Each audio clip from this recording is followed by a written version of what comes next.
I'm Nancy Cordes at the United Center in Chicago, and welcome to a special Democratic National Convention edition of America Decides. Here's a live look at the arena, the site of what has been a very different Democratic National Convention than the one we were expecting just a month ago.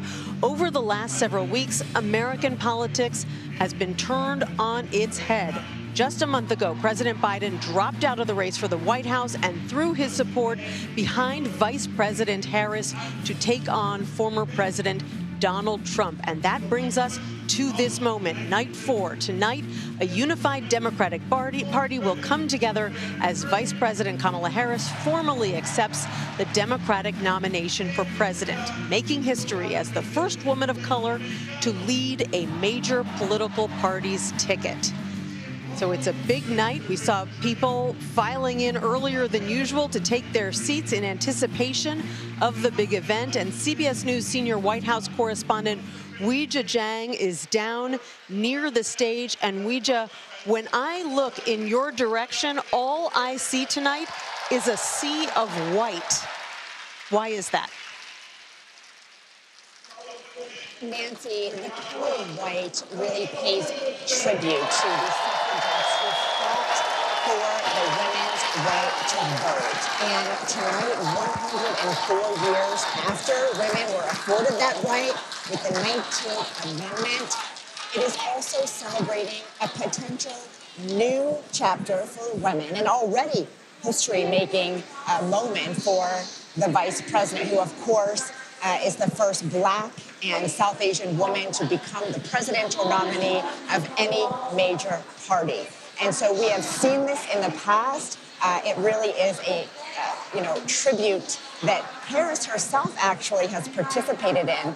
A fun fact, back in 2012, when she delivered a speech here at the DNC, she also wore white. It's something that she has done over the years, along with her colleagues in various settings, to really talk about the right to vote. And as we have been talking about all week, Nancy, she's really put the idea of freedom at the center of her campaign.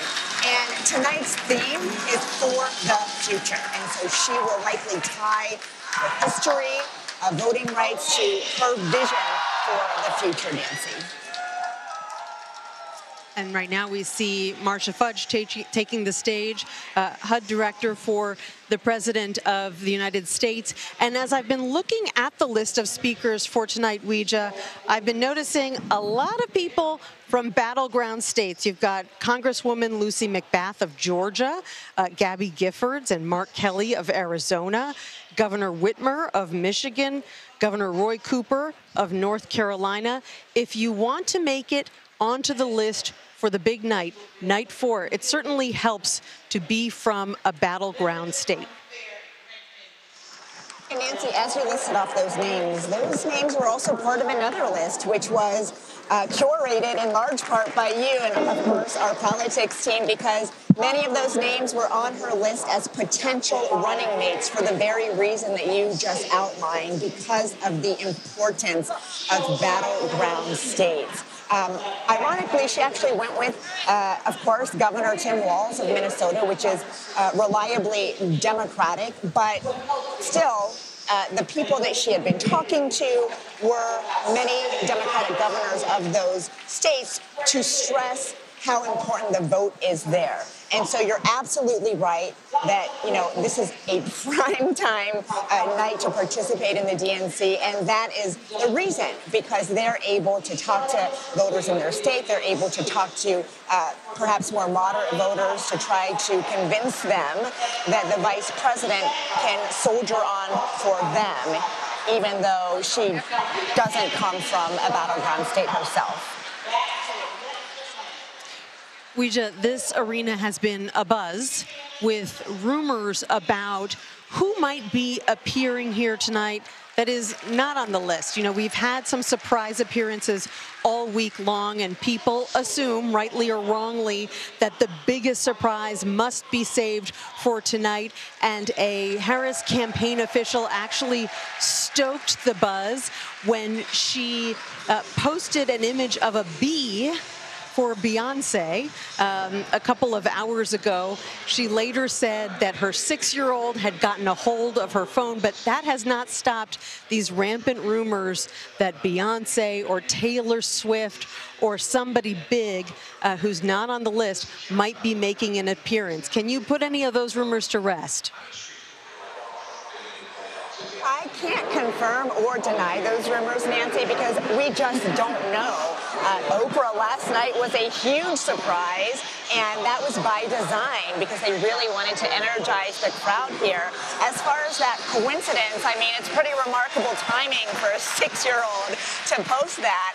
But what we can report is that at every campaign rally, of course, the vice president has been using Beyonce's song, Freedom. So that isn't exactly a full-throated endorsement, but it's pretty close that Queen Bee herself would allow Harris to use that song. So, you know, your guess is as good as mine, but certainly there are rumors running rampant that perhaps she could be here on the stage. But, you know, we are not in the business of those kinds of predictions or political predictions. So I think it's wishful thinking along with everyone else, because I'll tell you, if she does come on the stage and I am here, I don't think I'll be able to prevent terrible dance moves coming right at you, Nancy. We would expect nothing less, Weija.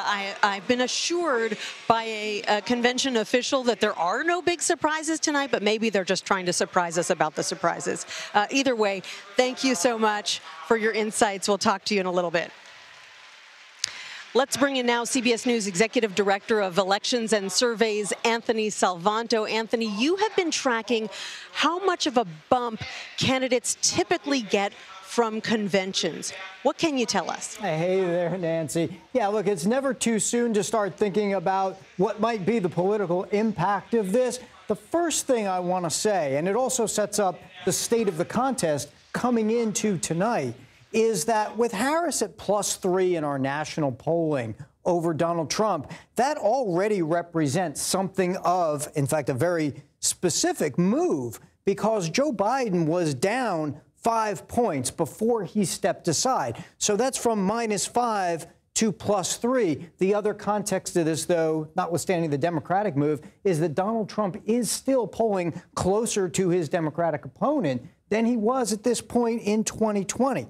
So we open up, let's say we open up the poll vault, as we like to call it, and go back in time and look at past Democratic pre- and post-convention changes. The story I'm going to tell you here very briefly is one in which post-convention bounces are getting a lot harder to get. Take a look at this. Jimmy Carter in '76 gets a 9-point move.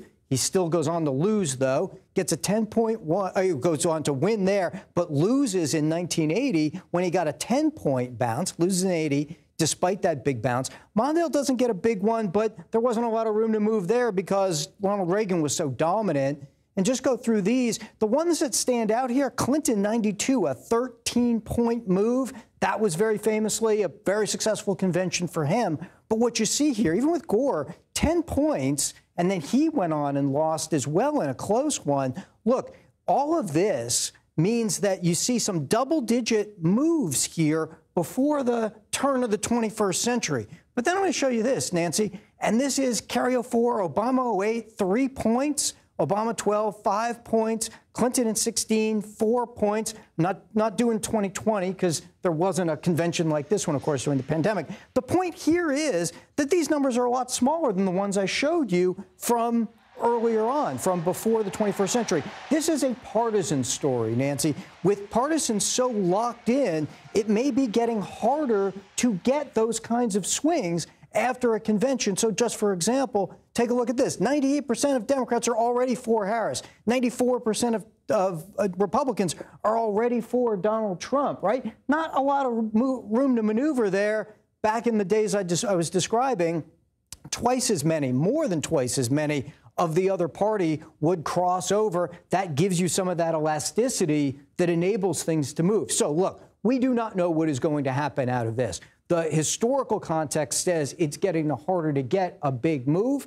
And yet, well, this is what makes it exciting, Nancy. We'll have to wait and see. Yeah, the reality is there are just so few undecided voters at this point. That's why the party needs to focus on firing up its base to vote. That's what they've been trying to do for the last 4 nights here in Chicago. Anthony Salvanto, thanks so much for breaking it down. Well, Kamala Harris's speech tonight will be a moment to reintroduce herself to the country. Ahead, I'll talk to someone who's known her for decades about her character and her journey to the DNC podium tonight. You're streaming America Decides. We'll be right back with that. About Social Security and Medicare. And he said, and I quote, "There's a lot you can do in terms of cutting." Cutting? He's talking about cutting Social Security and Medicare while giving a huge new tax break to billionaires and corporations? Well, Kamala Harris is not going to let that happen.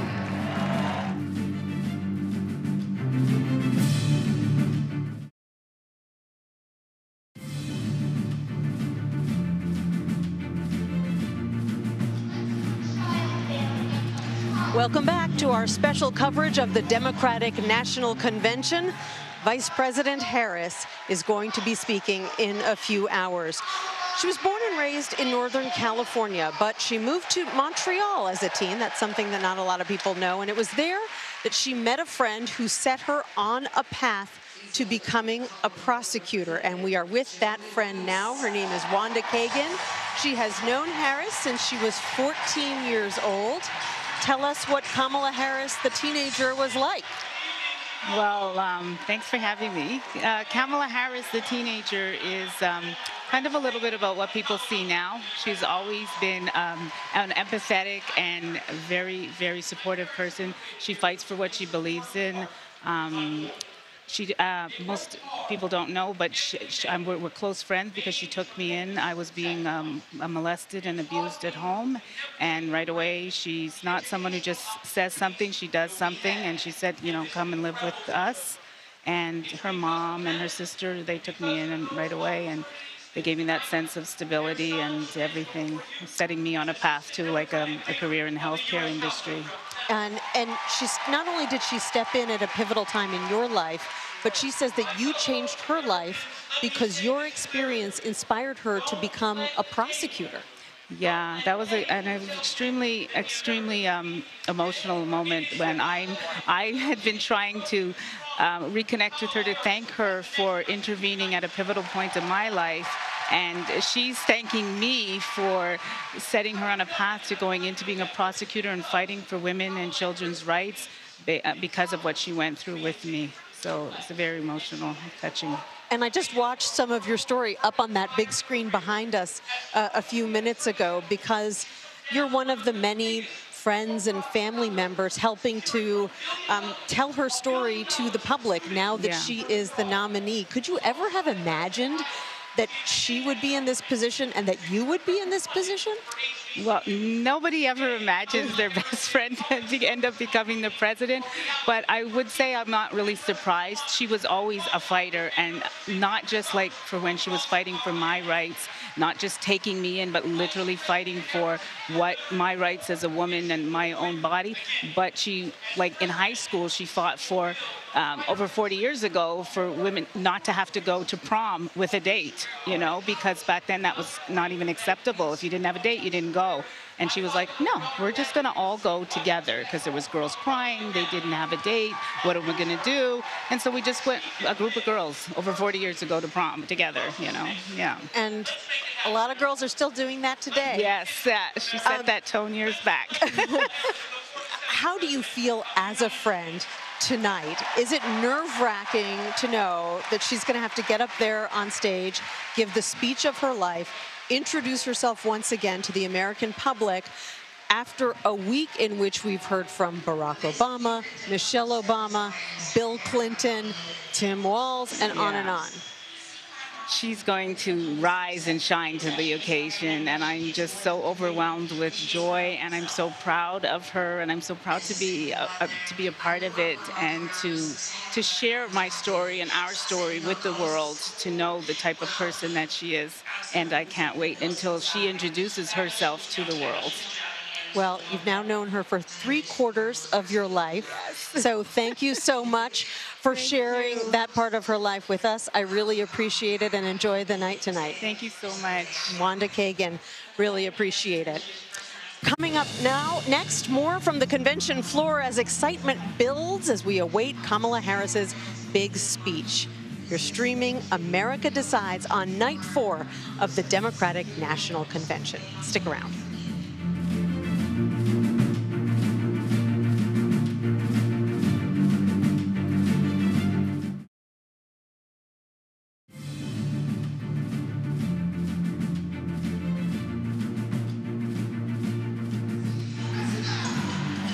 We are continuing our coverage of the final night of the Democratic National Convention here in Chicago. Things are already revving up, as you can see.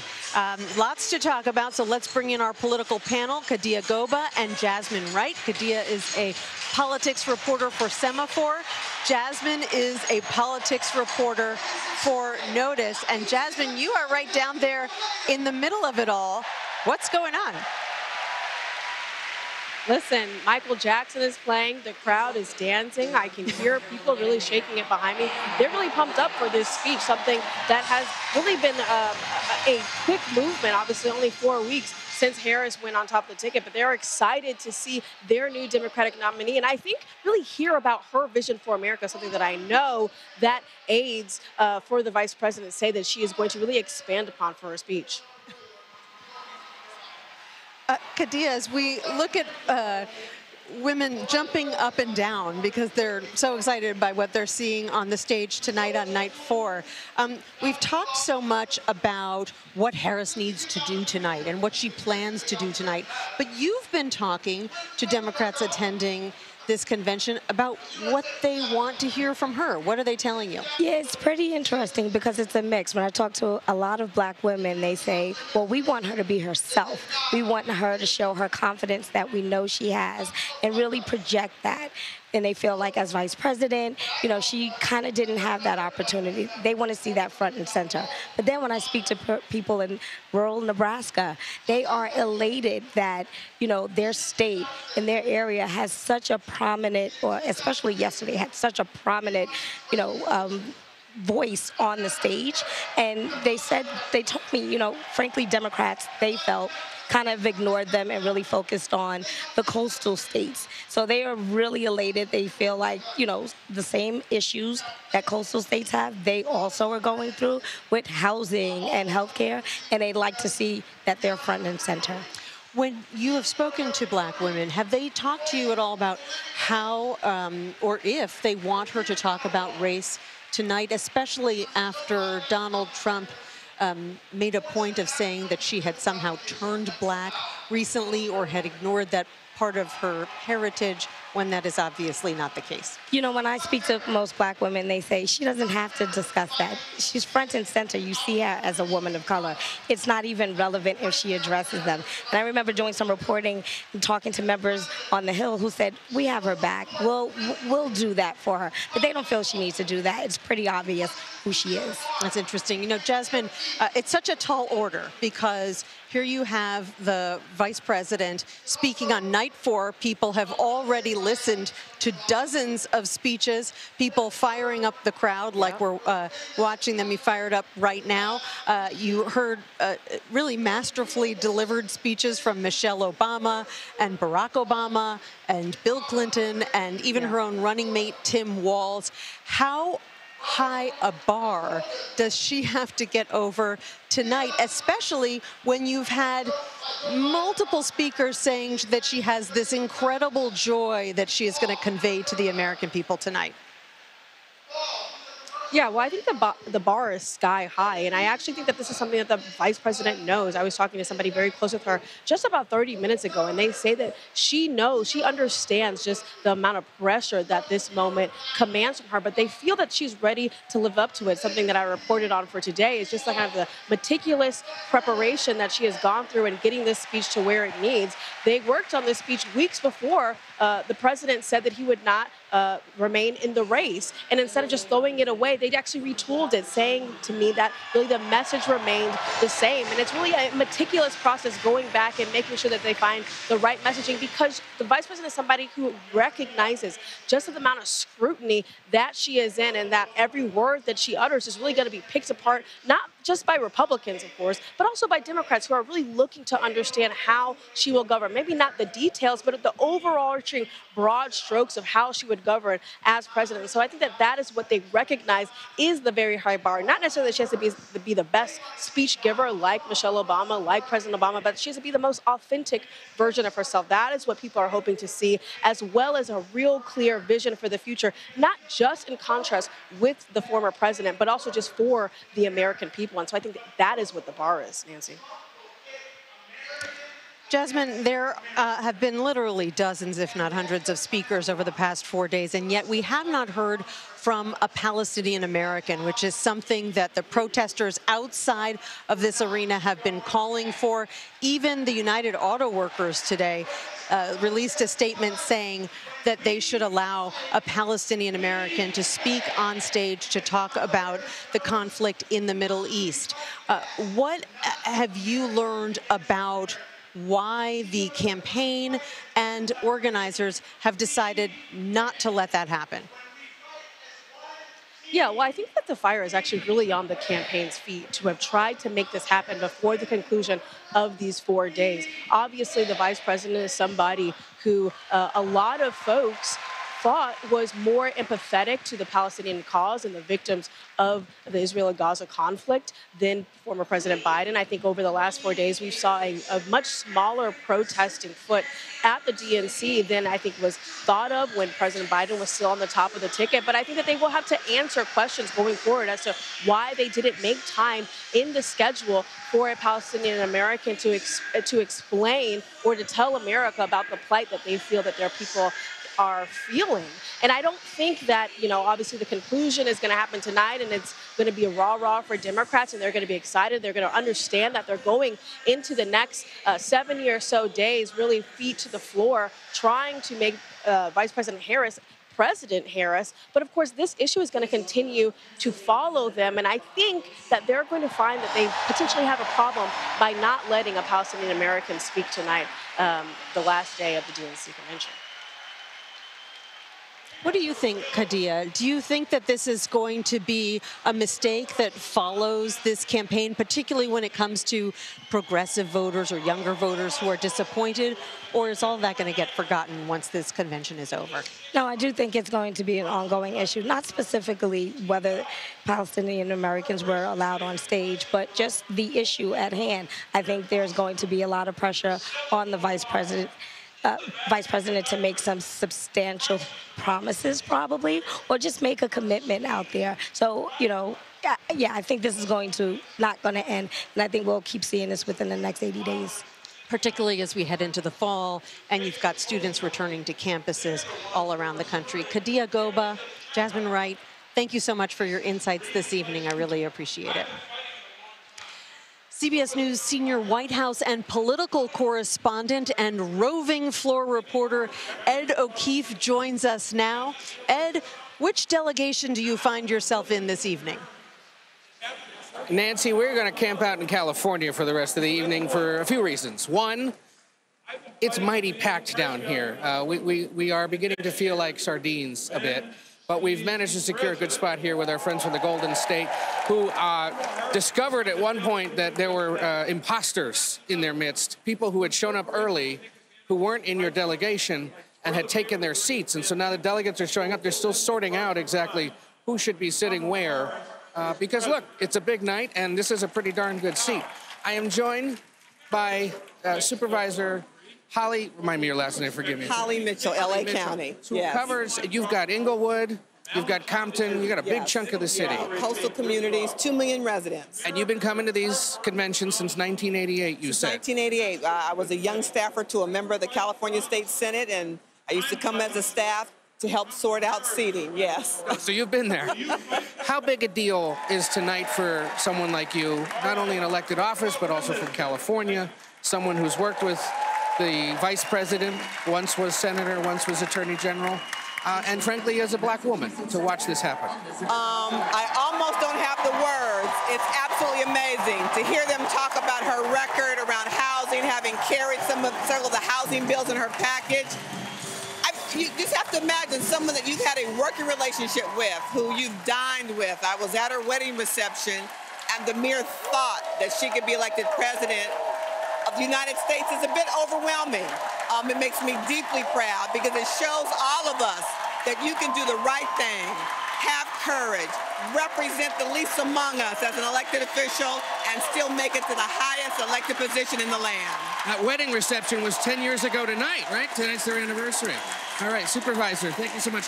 The best part of this for her is while she was standing here with us, she got an upgrade to a better seat. So what happens when you talk to us, Nancy. You get access. I would expect nothing less from you, Ed, and we are witnessing something really fascinating on the floor where you are right now, which is a standing ovation. Perhaps not surprising, this is a very progressive crowd for Elizabeth Warren, the Senator of Massachusetts. Very popular with progressives, former presidential candidate, and she looks like she's getting kind of emotional.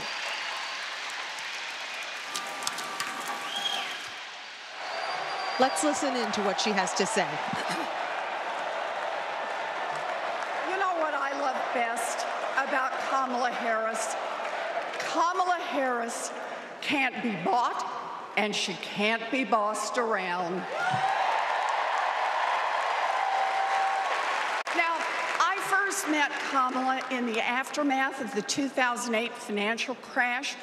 The banks had flat out broken laws, cheated people, and stolen homes.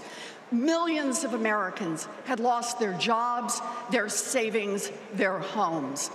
Now, I was setting up the Consumer Financial Protection Bureau. Go CFPB!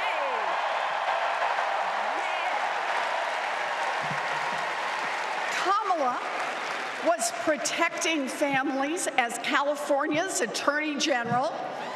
You bet. And Donald was scamming students at Trump University and trying to make money off people losing their homes. Kamala Harris stepped up.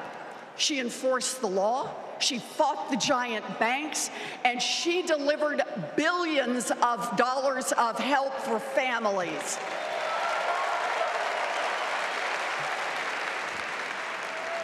And that is the difference between a criminal and a prosecutor.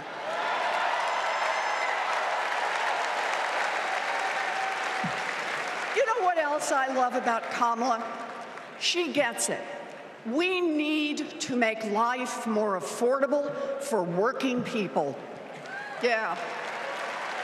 Donald Trump, the felon, has no plans to lower costs for families. He doesn't know how, and basically, he doesn't really care. When did he ever fill up a gas tank or worry about a grocery bill? The only bills he worries about are from his criminal defense lawyers.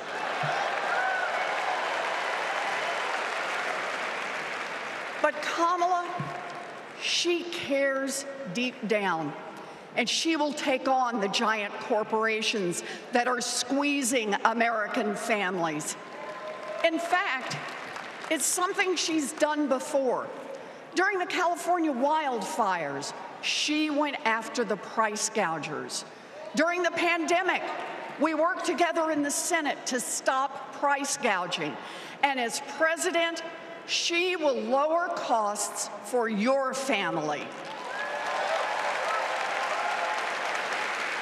She'll take on the Wall Street firms that buy up millions of houses and apartments and then jack up the rent. She'll take on drug companies that charge an arm and a leg for prescriptions. She'll take on corporate monopolies that rip off consumers and billionaires who don't pay taxes.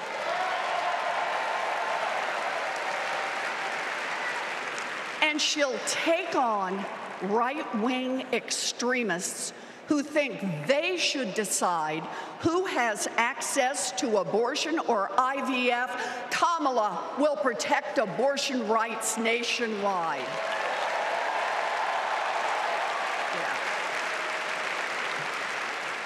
And there it is. Groceries, gas, housing, healthcare, taxes, abortion. Trust Donald Trump and JD Vance to look out for your family? Shoot, I wouldn't let those guys, I wouldn't trust them to move my couch.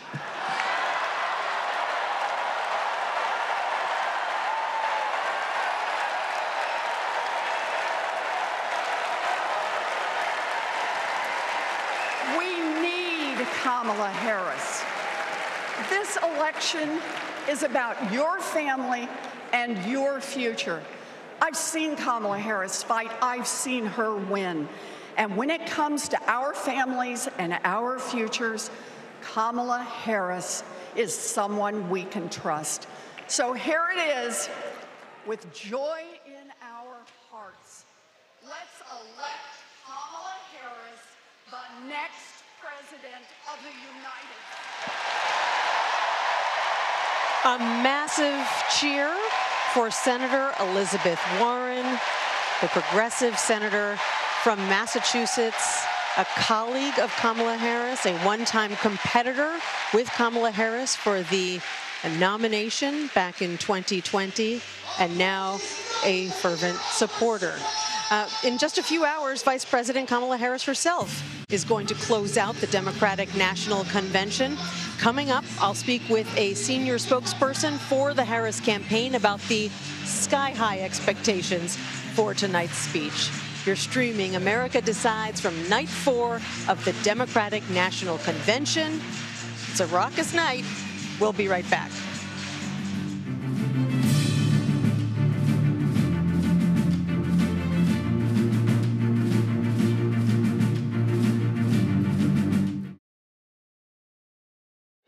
This is a people-powered campaign, and together we will chart a new way forward. A future for freedom, opportunity, of optimism and faith. That was Kamala Harris speaking at a rally in Milwaukee Tuesday following the ceremonial roll call here at the convention, selecting her as the Democratic Party's nominee for president. What can we expect to hear from her tonight? Well, let's get some answers from Adrienne Elrod. She is the senior advisor and senior spokesperson for the Harris Walz campaign. Adrienne, it is great to see you. What can you tell us about what we're going to hear tonight? Well, first of all, Nancy, it's great to be with you. Look, the vice president has been taking tonight very seriously. She knows that this is the biggest speech that she's given so far as a candidate, quite possibly the biggest speech of her entire political career. And she's going to, first of all, talk about how her middle-class upbringing, raised by a single mom, it really sort of, paved the way for her career in public service. It drove her to be a prosecutor to help protect middle-class families, to protect women and children. It drove her to run for attorney general to help consumers and lower prices for families and take on big drug lords. And then it drove her, of course, to run for the United States Senate and then become the vice president of the United States to President Biden. So she's really going to talk about how her values and her family really drove her career in public service. And then, Nancy, she's going to really focus on this moment to talk about Donald Trump and really the contrast in their two different visions and how they, believe that the presidency should be. She's going to talk about the fact that Project 2025 would be incredibly dangerous if enacted. She's going to talk a lot about Donald Trump and how he's seeking political retribution on his enemies, whereas she wants to move our country forward, not backward like he does. So she's really going to talk about that contrasting vision.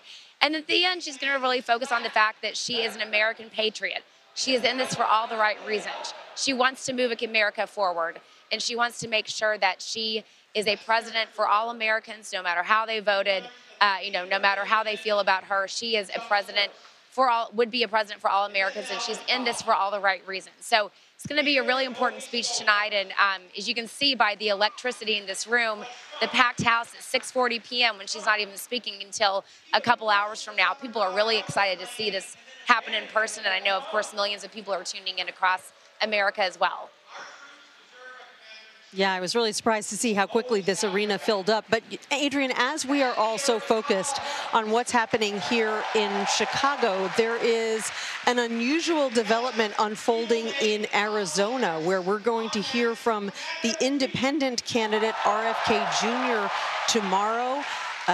Our sources say that he is mulling dropping out of the race. He's mulling throwing his support behind Donald Trump, who coincidentally has an event scheduled tomorrow just half an hour away in Arizona. What would all of that mean for the Harris campaign? Well, look, Nancy, I don't think it really changes that much. It certainly doesn't change the reasons why Vice President Harris is in this campaign, to fight for the American people, to fight for middle-class families, to fight for the values that so drove her to get into public service for the rest of the American people. It's certainly not going to change her. And if RFK Jr. wants to team up with somebody who is trying to divide our country, wants to enact a very dangerous agenda, wants to be even more harmful in a Trump 2.0 presidency than he was the first time around, he's welcome to do that. But our focus is clearly and squarely on the American people and fighting for them and moving our country forward. It's hard to know for sure what's going to happen. We've been getting some mixed signals from RFK Jr. and his running mate all week, but we'll definitely be watching tomorrow. And of course, we'll be watching tonight to see what the vice president has to say. Adrian Elrod with the Harris campaign, thanks so much for joining us. Tonight, Kamala Harris delivers the biggest speech of her political career. Coming up, I'll speak with a former Obama speechwriter on what she needs to do to energize the party. You're streaming America Decides. Stick around. Secretary of Defense under President Obama. I want to talk tonight about national security because the choice in November is stark. America retreating from the world or leading the world.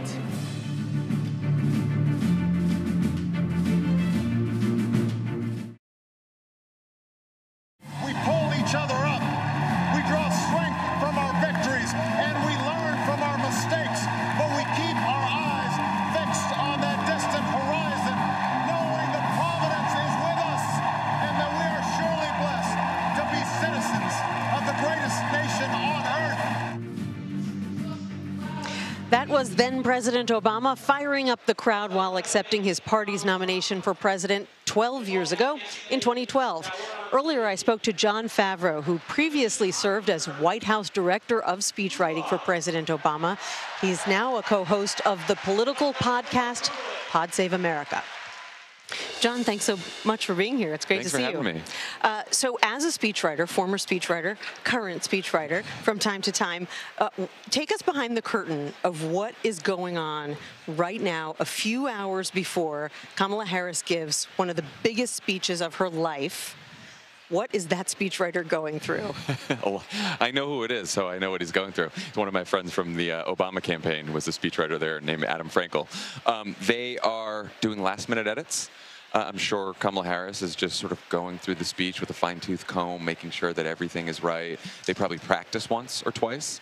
I know they probably did a run-through earlier this week, but you probably want to do one more run-through on the day of the speech. And but usually the day of, it's kind of calm because the craziness happens over the last month or so. The speech is done. Yes. Yeah. You know, you were a speechwriter for President Obama. Mm-hmm. A lot of people would say, you know, he's a famed orator. You had it easy. You could write a grocery list and he would make it sound like prose. Yeah. Now, I know you worked very hard, but how does a speechwriter for Kamala Harris make sure that this speech meets the moment, especially after she's gone after some pretty incredible speakers all week long? Convention speeches are really difficult for the nominee because the nominee has a lot of business to get done, right? Some other speakers can just kind of talk about what they want and talk about the nominee. she has to talk about herself, define herself, talk about her biography, talk about her record, and then she needs to frame the choice in the election, talk about what the difference would be between voting for her and voting for Donald Trump, the policies that she would put forward versus the policies Donald Trump would put forward. And then after you do all that, you have to make it inspiring, and you have to keep it, all within 40, 45 minutes. Oh, is that all? That's all. I remember when I was writing the 2008 convention speech with Obama, we flew to Denver, where the convention was, from Montana, and on that plane, we still had to cut like 2,000 words from the speech. Oh my God. And I was just like, and I'm not a good flyer either, and it was a bumpy flight, and I'm like sweating and cutting words and editing last minute. It's a lot. It's really hard to do. It's especially a lot when you are writing for a politician like Barack Obama, whose race, whose heritage was often used by his opponents to make him seem different or scary. And that's something that Kamala Harris may have to contend with as well. How should she address that in her speech tonight, if at all? The Obamas touched on it certainly earlier in the week. She has been, in her speeches over the last couple of weeks, been talking a lot about patriotism and how much she loves her country. That's been a theme of this convention. I mean, and for us, Barack Obama, when he first was at the 2004 convention in Boston, speech he wrote himself before I started working with him, the reason people still remember that speech is it was him reclaiming patriotism from the Republicans. And the Republican, or Trump especially, wants to paint Kamala Harris as the other, right? And I think that Kamala Harris's job and the campaign's job is to say no, and you've been seeing this all week, we're just normal people, normal families, middle-class upbringing, and we have the same struggles as everyone else. And so I think that's what she'll probably do again tonight. I was talking to one of your fellow Pod Save America co-hosts yesterday, Tommy Vietor, and we were talking about the fact that the four of you famously came out the day after President Biden's disastrous debate, and you went there and you said he probably needs to leave the race. And that ultimately did happen, but there were some pretty stressful weeks in between. There were a lot of Democratic officials who did not agree with you and were not happy that you did that. Yeah. Are you still in timeout with some of them, or do you think that all's well that ends well?